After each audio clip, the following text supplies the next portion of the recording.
అందరికీ నమస్కారము. నేను doctor Ajitha, general physician, consultant general physician at Srikara hospitals. ఈరోజు మనం కోవిడ్ గురించి మాట్లాడుకుందాము. గత 2 నెలల నుంచి కోవిడ్ కేసెస్ చాలా పెరిగిపోతూ ఉన్నాయి.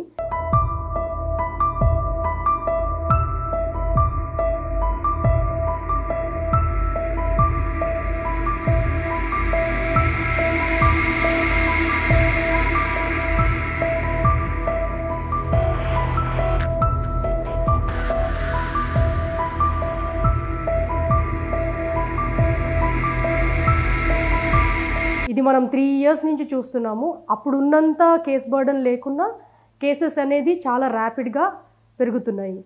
కాకపోతే అప్పుడున్నంత సీరియస్ కేసెస్ లేవు. ఈసారి హాస్పిటల్ అడ్మిషన్స్ కూడా అంత అవ్వట్లేదు. Only upper respiratory tract infection వరకే పరిమితం అవుతున్నాయి. కొన్ని కేసెస్ మాత్రం లోవర్ రెస్పిరేటరీ ట్రాక్ట్ ఇన్ఫెక్షన్స్ కూడా వస్తున్నాయి. కానీ చాలా మట్టుకు అవుట్ పేషెంట్ లాగానే ట్రీట్ చేయగలుగుతున్నాము. అంటే ఇది ఎందువలన అంటే మనము వ్యాక్సినేషన్ 2 doses తీసుకోవడం వల్ల ఈ కోవిడ్ ఇప్పుడు వచ్చిన కోవిడ్ అనేది JN.1 వేరియంట్. అది ఒక ఒమిక్రాన్ యొక్క సబ్లీనియేజ్ అన్నట్టు.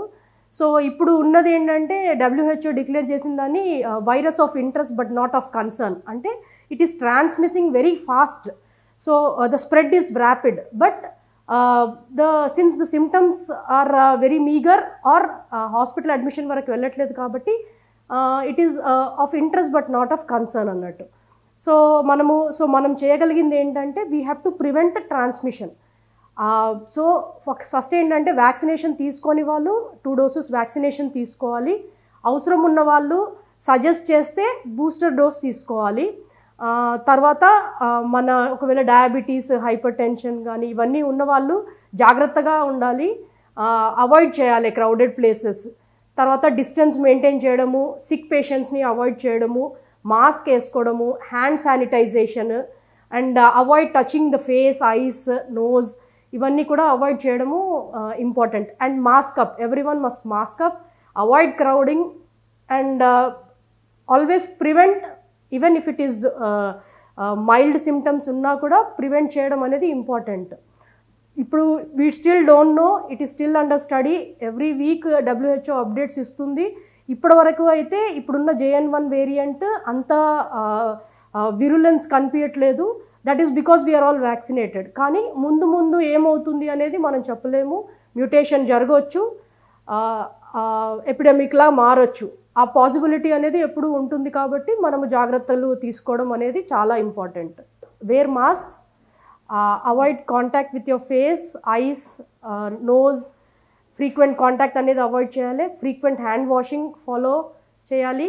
And isolate yourself if you are sick and go to a nearby physician if your symptoms are worse. And follow guidelines and COVID testing చేయించుకోండి. And further advice take from the physician.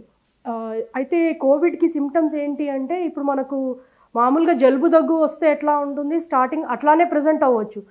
జలుబులాగా, గొంతులో గరగర, sour throat అంటాము, దగ్గు, mild cough, fever, body aches ఇట్లా present అవ్వచ్చు. కొన్నిసార్లు serious అవ్వచ్చు, దగ్గు విపరీతంగా అవ్వడము, ఆయాసం రావడము. సో ఇట్లా సీరియస్గా దగ్గు ఎక్కువ అయినా 5 రోజుల్లో కంట్రోల్ కాకుండా ఇంకా ఉన్నా మనకు పల్స్ ఆక్సిమీటర్ తోటి ఆక్సిజన్ లెవెల్స్ చెక్ చేసుకుంటూ ఉండాలి. ఆ టైంలో ఒకవేళ సాచురేషన్స్ లెస్ దెన్ 90 పడ్డా, ఫీవర్ 5 days కన్నా ఎక్కువ ప్రొలాంగ్ అయినా, ఆయాసం వచ్చినా, ఇట్లాంటి సిమ్టమ్స్ వస్తే ఇమీడియట్గా మీరు ఫిజిషియన్ దగ్గరికి వెళ్ళాలి. మామూలుగా 5 days కన్నా ఎక్కువ సిమ్టమ్స్ ప్రెజెంట్ అయినా కూడా అవుట్ పేషెంట్ లాగా డాక్టర్ అడ్వైస్ తీసుకోండి. అండ్ చెప్పిన ప్రికాషన్స్ అన్ని ఫాలో అవ్వండి. అండ్ ట్రీట్మెంట్ మాత్రం same thing. And immuno compromised ఉన్న వాళ్ళు, అంటే డయాబెటీస్ ఉన్న, హైపర్ టెన్షన్ ఉన్న, కిడ్నీ డిసీజ్ ఉన్న, ఆల్కహాలిక్, స్మోకర్స్, వీళ్ళందరూ కూడా సిమ్టమ్స్ రాగానే డాక్టర్ని విజిట్ చేస్తే బెటర్.